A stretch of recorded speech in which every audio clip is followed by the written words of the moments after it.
사도신경으로 우리의 신앙을 고백합니다. 나는 전능하신 아버지 하나님 전지의 창조주를 믿습니다. 나는 그의 유일하신 아들 우리 주 예수 그리스도를 믿습니다. 그는 성령으로 잉태되어 동정녀 마리아에게서 나시고 본디오 빌라도에게 고난을 받아 십자가에 못 박혀 죽으시고 장사된 지 사흘 만에 죽은 자 가운데서 다시 살아나셨으며 하늘에 오르시어 전능하신 아버지 하나님 우편에 앉아 계시다가 거기로부터 살아있는 자와 죽은 자를 심판하러 오십니다. 나는 성령을 믿으며 거룩한 공교회와 성도의 교제와 죄를 용서받는 것과 몸의 부활과 영생을 믿습니다. 아멘. 우리 찬송가 8장 찬양하겠습니다. 찬송가 8장 거룩 거룩 거룩 전능하신 주님 함께 찬양하겠습니다.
전지 만물 모두 주를 찬송하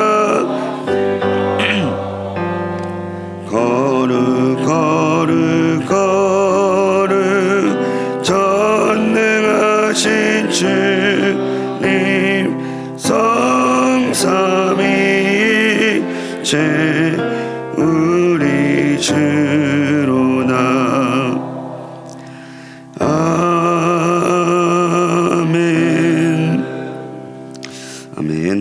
오늘 우리에게 주시는 하나님의 말씀 사무엘하 6장 1절에서 15절까지 말씀입니다. 성경 말씀 사무엘하 6장 1절에서 15절까지 말씀입니다. 사무엘하 6장 1절에서 15절까지 말씀 한 절씩 교독하신 후에 마지막 절은 합독하겠습니다. 다윗이 이스라엘에서 뽑은 무리 3만 명을 다시 모으고 다윗이 일어나 자기와 함께 있는 모든 사람과 더불어 바알레유아로 따라가서 거기서 하나님의 궤를 메어 오려 하니 그 궤는 그룹들 사이에 좌정하신 만군의 여호와의 이름으로 불리는 것이라. 그들이 하나님의 궤를 새 수레에 싣고 산에 있는 아비나답의 집에서 나오는데 아비나답의 아들 우사와 야히호가 그 새 수레를 모니라. 그들이 산에 있는 아비나답의 집에서 하나님의 궤를 싣고 나올 때 아효는 궤 앞에서 가고 다윗과 이스라엘 온 족속은 잣나무로 만든 여러 가지 악기와 수금과 비파와 소고와 양금과 재금으로 여호와 앞에서 연주하였더라. 그들이 나군의 다장마당에 이르러서는 소들이 뛰므로 웃사가 손을 들어 하나님의 궤를 붙들었더니 여호와 하나님이 웃사가 잘못함으로 말미암아 진노하사 그를 그곳에서 치시니 그가 거기 하나님의 궤 곁에서 죽으니라. 여호와께서 웃사를 치심으로 다윗이 분하여 그것을 베레스 웃사라 부르니 그 이름이 오늘까지 이르니라. 다윗이 그날에 여호와를 두려워하여 이르되 여호와의 궤가 어찌 내게로 오리요 하고 다윗이 여호와의 궤를 옮겨 다윗성 자기에게로 메어 가기를 즐겨하지 아니하고 가드 사람 오베데돔의 집으로 메어 간지라. 여호와의 궤가 가드 사람 오베데돔의 집에 석 달을 있었는데 여호와께서 오베데돔과 그의 온 집에 복을 주시니라. 어떤 사람이 다윗 왕에게 아뢰어 이르되 여호와께서 하나님의 궤로 말미암아 오베데돔의 집과 그의 모든 소유에 복을 주셨다 한지라. 다윗이 가서 하나님의 궤를 기쁨으로 메고 오베데돔의 집에서 다윗성으로 올라갈새 여호와의 궤를 맨 사람들이 6걸음을 가매 다윗이 소와 살찐 종아지로 제사를 드리고 다윗이 여호와 앞에서 힘을 다하여 춤을 추는데 그때 다윗이 배에 에봇을 함께 있습니다. 입었다. 다윗과 온 이스라엘 족속이 즐거이 환호하며 나팔을 불고 여호와의 궤를 메어 오니라. 아멘. 기도하겠습니다. 좋으신 아버지 하나님 은혜를 감사합니다. 지난 간밤에도 주님 품 안에서 편히 쉬게 해주시고 또 이 새벽에도 저희들을 주 앞에 불러주심을 감사합니다. 오늘도 저희들에게 새날 주시고 또 생명 주시고 건강 주셨는데 이 한 날도 주님과 더불어 동행하게 하시고 주를 기쁘시게 하는 한 날 되게 하여 주옵소서. 이 새벽에도 주님을 사모하오니 말씀과 기도 가운데 저희들을 만나 주시며 주의 성령으로 충만케 하여 주옵소서. 주님께 감사의 예물과 또 일천번째 예물을 드립니다. 믿음으로 순종으로 감사로 드리는 예물을 주님이 기뻐 받으시고 약속하신 하늘의 복과 땅의 복으로 충만하게 채워 주옵소서. 주의 은혜로 종의 가정들을 형통케 해주시며 그 자녀들을 축복하여 주옵소서. 예수님의 이름으로 축복하며 기도하옵나이다. 아멘. 이 새벽에도 주의 은혜와 축복이 함께 하시기를 축원합니다. 이제 오늘 본문에는 이제 다윗이 이제 여호와의 언약궤를 다윗성, 그러니까 예루살렘 성으로 이제 옮겨오는 그 사건이 이제 본문에 기록이 되어져 있습니다. 이 여호와의 언약궤가 거기에 이제 3절에 가시면 그들이 하나님의 궤를 세수레에 싣고 산에 있는 아비나답의 집에서 나오는데 그랬습니다. 이 아비나답의 집에 그 사울이 처음에 이제 블레셋과의 전쟁에서 이 언약궤를 가져갔죠. 가져가다가 그 전쟁에서 이길 줄 알았는데 언약궤가 있는데도 불구하고 그들이 전쟁에서 패했죠. 그래서 이제 그 궤를 빼앗겼고 그것이 이제 블레셋 진영에 있는 동안에 하나님이 블레셋 진영에다가 저주를 내려서 어려움을 겪으니까 그들이 이제 수레에다가 실어서 언약궤를 돌려보냈습니다. 그 이후로 이 사울은 언약궤를 돌보지 않은 거예요. 그 이후로 돌보지 않고 이 순간까지 이 언약궤는 이스라엘의 역사 속에서 잊혀져 있었습니다. 그런데 다윗은 자기가 이제 통일 그 이스라엘의 왕이 되고 그 다음에 가장 급한 것은 일단 왕권을 안정시키는 거죠. 그러니까는 블레셋과의 전쟁에서 승리를 하고 다윗성을 빼앗고 이렇게 해서 왕권의 안정이 딱 되니까 다윗이 제일 먼저 한 것은 뭐냐면은 이 언약궤를 자기가 사는 예루살렘 성 안으로 다시 그거를 가져오는 거였습니다. 이것이 사울과 다윗의 차이예요. 사울은 급할 때 찾아요. 자기가 급할 때 하나님을 찾고 하나님께 물어요. 나중에는 안 되니까는 죽은 사무엘도 찾아요. 그래서 귀신 들린 신접한 여인한테 가서 죽은 사무엘도 찾아가지고 내가 어떻게 되겠느냐 이렇게 물어봐요. 그런데 정작 이 자기가 급하지 않을 때는요, 이 하나님의 언약궤는 돌보지 않습니다. 그리고 오히려 그 재임 기간 동안에 다윗을 잡으려고, 다윗을 죽이려고 군사를 동원해가지고 늘 다윗을 쫓아다녀요. 그러니까 자기의 감정, 이 다윗에 대한 자기의 시기와 질투, 이거를 해결하기 위해서 사울은 막 군사도 동원하고 힘을 쏟지만 그러나 하나님의 언약궤를 이스라엘의 중심에 가져오는 데에 대해서는 관심이 없었던 거예요. 반면에 다윗은 늘 도망 다닐 때도 하나님을 찾았죠. 그래서 늘 하나님께 묻고 하나님의 뜻을 살피고 그랬지만 자기가 왕이 돼서도 제일 먼저 한 일이 뭐냐면은 이 하나님의 언약궤를 이 다윗성 자기가 살고 있는 왕궁의 중심에 가지고 오는 거였습니다. 그래서 오늘날도 이 사울과 같은 신자가 있고 다윗과 같은 신자가 있어요. 사울도 하나님을 안 믿은 사람이 아니죠. 사울도 하나님을 믿는 사람이에요. 그런데 하나님을 믿지만 자기 필요에 따라서 믿는 거예요. 자기가 급할 때, 자기가 필요할 때 하나님을 찾고 하나님께 도움을 구하고 하나님을 이렇게 부르짖고 왔습니다. 그러나 그가 하나님을 자기의 삶의 중심을 보고 예배하지는 않은 거예요. 근데 다윗은 늘 그 하나님이 자기의 인생과 삶의 중심에 있었던 것입니다. 이런 면에서 오늘날 우리 한국교회 신자들의 신앙을 좀 점검해 볼 필요성이 있습니다. 한국교회 신자들이 열심은 있어요. 하나님에서 열심은 있습니다. 그런데 지금까지 한국교회 신자들의 믿음이 이렇게 아직까지 사람들에게 존경받지 못하고 비난받는 이유가 뭐냐면은 사울과 같은 방식으로 하나님을 섬겼기 때문에 그래요. 사울과 같은 방식으로 자기가 필요할 때만 하나님을 찾는 거예요. 필요하지 않을 때는 방치시켜 놓는 거예요. 어디 있는지도 모르고 찾지도 않는 것이죠. 근데 다윗은 하나님 앞에 훌륭한 게 뭐냐면은 하나님을 자신의 왕궁의 중심으로 모셔서 우리가 이제 통성경에서 배운 것처럼 제사장 나라를 꿈꾸는 거예요. 그러니까 사울이 꿈꿨던 나라와 다윗이 꿈꿨던 나라가 다른 거예요. 사울은 자기 왕국을 세우는데 목표가 있었다면 다윗은 하나님의 왕국, 제사장 나라를 세우는데 이 다윗의 꿈이 있었던 것입니다. 그래서 이런 마음을 가졌기 때문에 그가 나라를 지키고 제도를 정비하고 만드는 모든 것에는 항상 그 마음에 하나님이 있었던 거죠. 우리가 가정을도 마찬가지입니다. 가정도 사실은 이제 부부가 갈등을 일으키고 남편이 뭐 예를 들어서 뭐 이제 술 담배를 하고 가정에 불성실하고 그래서 막 남편과 갈등을 일으킨다 하더라도 그 아내의 중심에 자기가 있는 경우가 있어요. 하나님이 아니에요. 그러니까 하나님 중심의 가정을 세우려고 하는 것이 아니라 그냥 내 남편이 내 뜻을 따라주면 좋겠고 내 마음이 편했으면 좋겠고 내 가정이 편했으면 좋겠다는 사울과 같은 방식으로 가정을 세워가는 분이 있어요. 근데 반면에 다윗과 같은 방식으로 가정을 세우는 사람이 있습니다.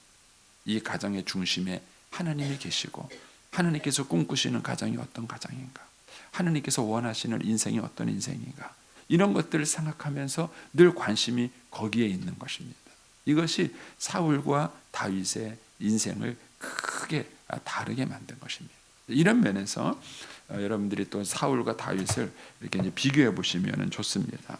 자, 이렇게 해서 이제 아비나답의 집에 무려 20년간 방치되어 있었습니다. 이 하나님의 언약궤가 20년간 방치됐다는 얘기는 하나님이 그만큼 사울의 인생이 없었다는 거예요. 하나님이 사울은 하나님에 대해서 그렇게 관심이 없었던 것이죠. 20년 동안 방치해 놓은 것입니다. 근데 이제 이것을 드디어 이제 그 다윗성, 소위 말하는 수도로, 예루살렘 그 수도로 이제 이것을 옮기는 작업을 이제 하는 것입니다. 그래서 5절에 가면 다윗과 이스라엘 온 족속은 잣나무로 만든 여러 가지 악기와 수금과 비파와 소고와 양금과 제금으로 여호와 앞에서 연주했습니다. 1절에 가면은 다윗이 이스라엘에서 뽑은 무리 3만 명을 다시 모으고, 그러니까 이 언약궤를 옮기기 위해서 3만 명의 군사를 동원한 거예요. 3만 명 모여봤나요? 우리 교회는 다 모여도 3만 명 안 돼요. 근데 3만 명의 군사를 동원했어요. 거기에다가 5절에 가면은 여러 가지 악기를 만든 이 연주팀이 생겼어요. 그래가지고 이 언약궤를 모이니까 그 장면을 한번 상상해 보세요. 굉장히 웅장했을 거예요. 얼마나 그 웅장하고 거기다가 이 나라적인 잔치 아니에요. 얼마나 그 분위기가 굉장히 들떠 있었겠는가. 상상만 해도 정말 대단합니다. 그런데 그런 날에 재뿌리는 일이 벌어진 거예요. 마치 이번에 뭐 우리 이태원에서 압사 사건이 있었던 것처럼 사람들이 막 축제로 모였는데 사람이 죽었어요. 그러니까 순식간에 그 축제가 뭐가 됩니까? 완전히 그냥 슬픔의 장이 되는 것처럼 지금 이렇게 된 거예요. 이렇게 해서 막 축제 자리로 이렇게 해서 모였는데 거기에서 이제 우사가 죽는 바람에 완전히 그냥 찬물을 끼얹어 버리는 그런 이제 일이 사건이 여기서 벌어진 것이죠. 거기에 6절에 가서 보시면 그들이 낙원의 타작마당에 이르러서는 소들이 뛰므로 우사가 손을 들어 하나님의 궤를 붙들었더니, 그러니까 이제 소가 왜 뛰었는지 모르겠어요. 이 악기 소리에 놀란 건지 뭐 어쩐 건지 모르겠지만 이제 소가 뛰니까 이제 그 언약궤를 떨어지려고 하니까 이제 우사가 붙잡은 거죠. 그러면 이스라엘 백성들이 이 언약궤를 모을 이제 그 다윗성으로 가져오려고 한 거, 이것을 위해서 큰 잔치를 벌이고 막 거대한 악단을 구성해서 갖고 온 거, 그리고 우사가 이제 언약궤가 떨어지려고 했을 때 그걸 붙잡은 거, 뭐 잘못된 게 있나요? 사실은 누구 도둑질하려고 하는 것도 아니에요. 뭐 사울처럼 다윗을 죽이려고 하는 것도 아니에요. 그런데 이런 좋은 잔치 자리에 하나님이 우사를 죽이는 일이 벌어진 거예요. 여러분, 이것이 하나님과 우리와의 생각의 차이예요. 하나님과 우리와의 생각의 차이예요. 이 하나님을 잘 섬기고도 죽은 거예요. 우사는 뭐 도둑질하려고 한 게 아니에요. 뭐 사람을 죽이려고 한 게 아니에요. 언약궤가 떨어지려고 그러니까 그 언약궤를 붙잡은 거예요. 그런데 그것 때문에 죽었어요. 우리의 착각은 뭐냐면, 우리가 하나님을 섬기고 교회에서 신앙생활을 잘하면은 당연히 복을 받는다고 생각하는 거예요. 저도 그것 때문에 고민이 많았어요. 목회자로서 아니 저렇게 열심히 교회에서 신앙생활 하는데 왜 일이 안 풀리지? 왜 저렇게 어려움이 있지? 이게 참 목사로서 고민이에요. 그래서 늘 어떤 고민이 있었냐면은 교회에서 장로님들이 제일 축복받았으면 좋겠어요. 아멘도 안 하시고. 네, 그렇지 않아요? 교회로 해서 제일 헌신하고 봉사 많이 하신 분들 아니에요? 그 다음에는 우리 권사님들이 복 많이 받았으면 좋겠어요. 예? 아니 그분들이 교회에서 봉사 많이 한 분들이에요. 그런데 목회해 보니까는요 안 그래요. 목회해 보니까 장로님들 가운데 우리가 볼 때는 저렇게 믿음 생활 열심히 하는 분 같은데 왜 저렇게 일이 꼬이고 안 되는 건가? 진짜 하나님은 계신 건가? 목회하면서 늘 그런 고민과 갈등이 저한테 있었어요. 그런데 오늘 이 우사 사건과 똑같은 거예요. 우사는 하나님을 섬기려는 마음은 좋았어요. 그런데 7절에 가서 뭐라 그러시냐면은 여호와 하나님이 우사가 잘못했다. 우사가 잘못함으로 말미암아 그를 죽였다 그런 거. 뭘 잘못한 거죠? 예? 뭘 잘못한 겁니까? 레위기를 읽으셔야 됩니다. 예, 모세 오경을 아셔야 이게 이제 여러분들 이해가 되셔요. 그래서 여러분들 통성경 열심히 하세요. 예, 열심히 성경 읽으세요. 읽으세요. 이 스토리가 이제 딱 이해가 돼야 성경이. 우사가 뭘 잘못했느냐면요, 하나님의 언약궤는 봐도 안 되고 만져도 안 돼. 그 언약궤는 지성소 안에 있는 거예요. 누구만 볼 수 있어요? 대제사장만 볼 수 있어요. 그 대제사장도 1년에 한 번 그 속죄 제물을 드리러 갈 때만 거기 가서 볼 수 있는 거예요. 누구도 그걸 볼 수 없어요. 그래서 이스라엘 백성들이 성막을 만들어서 옮길 때에는 대제사장이 들어가서 먼저 그걸 덮어요. 언약궤를 덮어가지고 보이지 않도록 가려놔요. 그리고 난 다음에 바깥에부터 이렇게 성막을 뜯어가요. 뜯어가면서 마지막 그 언약궤를 옮기게 되는 거죠. 그런데다가 그 언약궤를 만지면 안 돼요. 그래서 성소 안에 있는 모든 제물에는 이 구멍이 있고 거기에 옛날에 우리 가마 알죠? 가마 매듯이 이렇게 막대기를 띄어서 그거를 매게 돼 있어요. 수레에 실으면 안 돼. 수레에 실으면 안 돼. 그런데 우사는 이걸 어긴 거예요. 그런데 고의로 어긴 건 아니에요. 고의로 어긴 건 아닌데 그런데 죽었어요. 마치 뭐가 똑같으냐면요, 만유인력의 법칙은 높은 데서 떨어지는 거예요. 근데 이거를 알고 옥상에서 뛰어내린 사람이나 이걸 모르고 뛰어내린 사람이나 둘 다 죽어요. 둘 다 죽어요. 모르고 뛰어내린다 그래서 자연의 법칙에 영향을 안 받는 게 아니에요. 그러니까 저와 여러분이 영적 지식이 없게 되면 그것이 모른다는 것이 핑계가 될 수 없어요. 그리고 난 다음에 제가 목회를 가만히 하면서 성경을 보니까는요, 한국교회 신자들이 열심은 있는데 성경적이지 않아요. 그 단적인 증거가 신앙생활 20년 하고도 성경을 몰라요. 여러분 성경 설명하시겠어요? 제가 설명하라는 얘기는 무슨 신학적으로 논리적으로 다 아는 그런 걸 말하라는 게 아니에요. 성경의 스토리도 모르고 성경의 주제도 모르고 어떤 얘기 읽으면 그런 게 성경에 있어요? 이러고 말을 해요. 그리고 신앙생활을 20년 30년 한 거예요. 그럼 어떻게 했다는 얘기예요? 성경을 모르는데 열심히 했어요. 그럼 어떻게 했다는 얘기예요? 자기 멋대로 했다는 얘기예요. 자기 방식대로 했다는 거예요. 그러니까 마치 웃사가 하나님을 사랑하는 마음이 있었고 그래서 언약궤가 떨어지는 걸 볼 수 없으니까 붙잡으려는 그 열심과 마음은 다 좋았어요. 그 열심과 마음은 다 좋았는데 문제는 뭐예요? 하나님을 바르게 섬기는 법이 뭔지를 몰랐다는 거예요. 비유적으로 말하면 그래요. 저희 어머님은 저를 사랑하셨어요. 저만을 위해서 사셨어요. 인생을. 굉장히 감사한 일이죠. 저희 어머님은 어디 놀러 가는 것도 모르시고 옷 사 입는 것도 모르시고요. 뭐 어떤 남자들하고 시닥거리고 노는 것도 모르셔요. 한 번도 제가 살면서 우리 어머님의 그런 모습을 본 적이 없어요. 그런데 그런 어머님이지만 저에게 상처를 제일 많이 준 분도 저희 어머님이세요. 그렇죠? 그러니까 아들은 사랑했지만 그러나 그 자녀와 어떤 관계를 가지고 어떻게 해야 되는지는 우리 어머님은 모르셨어요. 아들의 결혼 생활을 돕는다고 막 얘기했는데 우리 어머님 시킨 대로 했으면 저 이혼했어요. 결혼이 뭔지를 모르셨던 거예요. 근데 아들은 사랑하는 거예요. 그러니까 뭔가를 하겠다고 시도를 하신 거예요. 근데 그게 오히려 아들에게 상처를 주신 거예요. 그럼 우리가 하나님을 섬기는 것도 마찬가지입니다. 여러분 열심만 가지고 안 돼요. 근데 한국교회 신자들 안 배워요. 주일날 예배 드리고 수요일날 예배 드리면 다 해요. 우리 선배들이 잘못 가르치신 거예요. 그게 신앙의 전부인 줄 알고 가르치신 거예요. 그런데 예전에는 그런 방식으로 충분히 됐어요. 예전에는요. 왜냐하면요.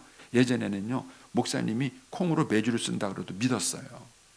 왜냐면 모르면 무조건 목사님한테 물어봤어요. 모르면 쪼르르 목사님 어떻게 해요? 목사님은 뭘 알아요? 목사님 무슨 뭐 백과사전입니까? 그래도 그 목사님이 말하면은요. 콩으로 매주를 쓴다고 해도 다 믿었어요. 그것 때문에 그 한국교회 신앙인들이 살았던 거예요. 근데 요즘은 그런 시대가 아니에요. 여러분 제가 시킨 대로 다 하시겠어요? 안 해요. 요즘 신자들은 목사가 말한다고 다 하는 게 아니에요. 자기 생각하고 틀리면은요 목사 말 안 듣습니다. 여러분은 들으세요? 안 듣는다니까요. 방법은 여러분들이 스스로 하나님 말씀을 깨달으셔야 돼요. 여러분들이 하나님 말씀을 깨닫고 여러분들이 배워서 아 이게 내가 하나님의 말씀이구나 하고 순종하셔야 순종이 되는 거예요. 예전처럼 목사 말이니까 다 순종한다. 옛날 얘기예요. 그렇게 되질 않아요. 그렇다면은 여러분들이 목사 말도 안 들으면은 성경이라도 보셔야 될 거 아니에요. 근데 목사 말도 안 듣고 성경도 안 봐요. 그럼 어떻게 하겠다는 거예요? 신앙생활 대체 어떻게 하겠다는 거예요? 이것이 지금 오늘날 우리 한국교회가 가지고 있는 위기예요. 성경을 열심히 보든가 아니면 목사 말을 잘 듣든가 둘 중에 하나라도 하셔야 되는데 그렇지 않은 거예요. 그러니까 우사처럼 하나님은 열심히 섬기는데 결과가 죽음이에요. 죽음을 갖고 온 거예요. 그러니까는 이 하나님을 잘 섬기면서도 잘못된 방식으로 하나님을 섬기면 그것이 재앙이 될 수 있어요. 대표적인 케이스가 유대인들이잖아요. 사도 바울이 로마서 9장, 10장, 11장에서 하는 얘기가 그거예요. 유대인들이 하나님을 향해서 열심을 잊지만 지식을 따른 것이 아니다. 그래서 그 열심을 가지고 하나님의 아들을 하나님을 위하여 하나님의 아들을 십자가에 죽이는 일을 벌였잖아요. 이게 말이 됩니까? 근데 그 말도 안 되는 일을 유대인들이 한 거예요. 왜냐하면 무지 때문에. 하나님 말씀에 대한 무지 때문에 그렇게 한 것입니다. 우리도 우리의 자녀들에게 열심만 가르치지 말고 말씀을 가르쳐야 합니다. 우리 어머님들도 옛날에 열심히 했던 그 신앙생활 하니까 무조건 애들한테 열심히 해라, 교회 열심히 해라. 근데 애들은 왜? 이렇게 물어봐요. 왜 그래야 되는데? 이렇게 물어봐요. 근데 그거를 설명을 해주지 못하는 거예요. 부모님들이. 왜 예배 드려야 되는지, 왜 기도해야 되는지, 왜 새벽 기도해야 되는지 이런 것들을 설명을 해주지를 못하는 거예요. 그러니까 아이들이 싫은 거예요. 예? 무조건 하라고만 그러지 왜 해야 되는지를 설명하지 않으니까 힘든 것입니다. 이런 면에서 우리가 이제 신앙의 방식을 좀 한번 크게 이제 바꿀 그런 위기, 그런 고비에 우리가 와 있는 것입니다.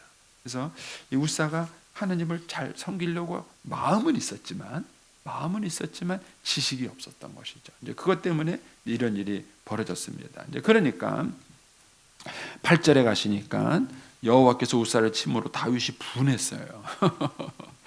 섭섭했죠. 하나님, 내가 이렇게 하나님을 섬기려고 하고 또 한번 이렇게 하나님 나라를 세워보려고 하는데 어떻게 하나님 나한테 이러세요 하고 이제 섭섭했겠죠. 그렇지만 다윗은 이제 믿음이 참 있는 사람이죠. 그러니까 이것이 9절에 가면은 그 섭섭함이 두려움으로 변해요. 다윗이 그날에 여호와를 두려워하여. 이 두려움은 하나님에 대한 경외심이지만 좀 건강한 두려움은 아니에요. 하나님에 대한 단순한 경외가 아니라 무서운 거죠. 이러다가 또 죽겠다, 다 죽겠다 이런 두려움이 생긴 것입니다. 그런데 이거를 하나님이 바꾸셔요. 그래서 9절에 다윗이 그날에 여호와를 두려워하여 이르되 여호와의 궤가 어찌 내게 오리요. 다윗이 여호와의 궤를 옮겨 다윗성 자기에게로 메어가기를 즐겨하지 아니하고 가드 사람 오베데돔의 집으로 메어간지라. 오베데돔 무슨 죄가 있어요? 생각해 보세요. 여러분 같으면은 지금 어떤 물건이 있는데 그 물건 때문에 사람이 죽었어요. 근데 그 물건을 여러분이 집에 갖다 놔요. 좋으세요? 여러분도 싫죠. 그거 왜 갖다 놔요? 그런데 여기 참 재밌는 게 가드 사람 오벳에돔이라 이스라엘 사람이 아니에요. 이방인이에요. 이게 참 웃긴 거예요. 유대인 중에서 누가 이거를 책임지는 게 아니라 유대인들이 다 무서워하는 거예요. 이거 언약궤 잘못 받았다 죽겠다 이거 싫다 다 그래가지고 이거를 엄한 사람한테 맡겨버린 거예요. 그것도 이방인한테 그걸 맡겨놓은 거예요. 그 오베데돔 무슨 죄예요? 아마 제가 볼 때는 제일 힘없고 빽 없는 사람인 것 같아요. 그러니까 이제 권력자 갖다 주니까 힘없고 빽 없는 오베데돔이 그냥 억지로 그걸 맡은 거죠. 그런데 거기 보니까 11절에 여호와의 궤가 가드 사람 오벳에돔의 집에 석 달을 있었는데 여러분 3개월이에요. 3개월. 그런데 여호와께서 오벳에돔과 그의 온 집에 복을 주셨어요. 그래가지고 12절에 어떤 사람이 다윗 왕에게로 아뢰되 여호와께서 하나님의 궤로 말미암아 오벳에돔의 집과 그의 모든 소유에 복을 주셨다. 저는 이게 참 그 여러 가지 생각을 해요. 여러분 3개월 만에 제가 복을 받았어요. 여러분들이 딱 보고 와 하나님이 목사님에게 복 주셨네 이렇게 인정하려면 어떤 복을 받아야 돼요? 네? 이게 보통 복을 받은 게 아니에요. 생각해보세요. 뭐 10년도 아니고 예수 잘 믿었다니까는 어유 저 집이 10년 만에 복 받았네. 자식도 잘 되고 집도 살고 이게 됐는데 3개월 만에 받을 복이 뭐가 있어요? 3개월 만에 받을 복이 뭘 받길래 대체 이 오벳에돔이 아니라 제 3자가 봤을 때 그걸 느낀 거예요. 와, 그것도 하나님의 궤가 저 집에 갔기 때문에 복을 받았다. 그거를 사람들이 느낀 거예요. 도대체 3개월 만에 무슨 복을 받았길래 그걸 느껴요. 궁금해 죽겠어요. 근데 성경이 없어요. 뭐 천국 가봐야 이제 알 수 있는 내용인데, 근데 분명한 것은 제 3자가 보기에도 인정할 만큼 다른 것도 아니고 하나님의 궤가 저 집에 들어갔기 때문에 복을 받았다라고 인정할 만큼의 명확한 복을 받았다. 전 여러분들이 그런 복을 받게 되길 축복합니다. 요셉도 보디발의 집에 있는데 보디발이 느꼈어요. 얘는 뭐가 다르네. 얘는 하나님이 함께하는 애네. 그거를 보디발이 느꼈어요. 간수도 느꼈어요. 그가 감옥에 있을 때 간수도 느꼈어요. 얘가 뭐가 다르네. 여러분 예수 믿는 사람은 다릅니다. 그렇게 불투명하지 않아요. 저와 여러분이 정말 제대로 신앙생활하면은요, 예수 믿지 않는 내 남편, 예수 믿지 않는 내 친척이 느껴요. 제 예수 믿더니만 뭐가 다르다. 우리와 뭐가 다르다. 여러분 느껴요. 오베데돔처럼 3개월 만에는 모를 것 같아요. 이거는 보통 큰 복이 아니라서 3개월 만에는 모르겠지만, 그러나 분명한 것은 제 3자가 보기에도 느껴야 돼요. 그래서 이제 우리 교회가 그런 소문이 났으면 좋겠어요. 우리 교회가 야 누가 부여주한 교회가 되니만 잘 됐더라. 누가 부여주한 교회 가니까 복 받았더라. 부여주한 교회 가니까 뭐가 한다더라. 이런 소문이 좀 났으면 좋겠어요. 소문이. 예. 그것이 저와 여러분이 가져야 될 책임이에요. 저는 그래서 이 오벳에돔과 우사를 좀 비교해봐요. 우사는 뭘 남겼냐면 잘못하면 죽는다. 그래서 무섭다. 하나님의 교회가 가까이 있으면 안 되겠다. 이런 인식을 시켜준 사람이 우사예요. 근데 오벳에돔은 하나님의 교회랑 가까이 해야 되겠다. 하나님의 교회가 있으니까 복받았다. 이런 인식을 시켜준 사람. 그러면 저와 여러분이 우사의 삶을 살 수도 있고 오벳에돔의 삶을 살 수도 있어요. 우리의 자녀들이 부모를 보고 우사를 느낄 수도 있고 오벳에돔을 느낄 수도 있는 거예요. 우리 엄마 아빠가 신앙생활 하시더니만은 정말 이런 복을 받았네. 우리도 하나님 잘 섬겨야 되겠다. 이렇게 우리가 우리의 자녀들이 느낄 수도 있고, 예, 우사처럼 예수 믿어하고 잘 되기가 하나도 없네. 우리 엄마 맨날 교회 하나님 맨날 그러더니만은 도대체 하는 게 뭐가 있는지 모르겠다. 여러분 그렇게 평가를 받을 수도 있습니다. 차이는 뭐예요? 차이. 우사는 열심히 했었지만 지식이 없었고 오벳에돔은 뭐예요? 남들이 다 하기 싫은 걸 떠맡은 거예요. 다 한. 근데 그걸 하나님께서 축복해 주신 것이죠. 이렇게 해서 이제 결국 다시 이제 기쁨이 이제 회복이 됩니다. 12절에 가면 어떤 사람이 다윗 왕에게 아뢰 이르되 여호와께서 하나님의 교회로 말미암아 오벳에돔의 집과 그의 모든 소유에 복을 주셨다 한지라. 다윗이 가서 하나님의 교회를 기쁨으로 메고 오벳에돔의 집에서 다윗성으로 올라갈세 이랬습니다. 저희가 이제 제 마지막 목회가 이제 부여중앙교회에서 목회하는 건데 저는 이제 그런 꿈이 있어요. 어떤 꿈이 있느냐면은 이스라엘 백성들이 여호와의 언약궤를 이렇게 메고 오다가 지금 벌어진 사건이잖아요. 예, 그 우사의 경험을 할 수도 있고 오벳에돔의 경험을 할 수도 있는데 저는 지금 우리 한국 교회가 그런 위기에 있다고 저는 봐요. 저는 그래서 우리 이런 어려운 상황에서 사람들이 다 그래요. 저보고 부여에 무슨 선한 것이 있냐고. 자꾸 인구도 주는데 왜 부여 같냐고 저한테 그래요. 전 서울보다 좋다고.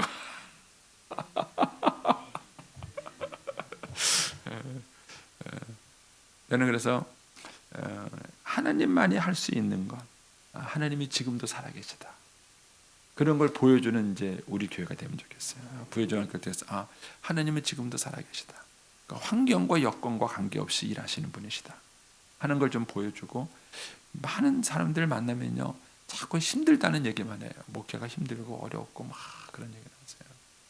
근데 그런 목회자든 교회든 성도들에게 좀 용기를 주고 도전을 주고 그런 축복을 주는 교회를 쓰임 받았으면 좋겠다 하는 것이 제 소망입니다. 그래서 저희 교회에 있는 신자들이 잘 믿음으로 세워져서 좋은 모델도 되고 또 우리 교회가 다른 교회에 또 이렇게 약해져가는 교회들을 또 잘 도와서 그 교회도 부흥시키고 이렇게 하는 그런 축복의 통로로 쓰임 받으면 좋겠다 하는 소망이 있습니다. 오늘 이 두려움이 기쁨으로 변했던 것처럼 저와 여러분의 삶도 그렇게 되기를 축복합니다. 기도하겠습니다. 오늘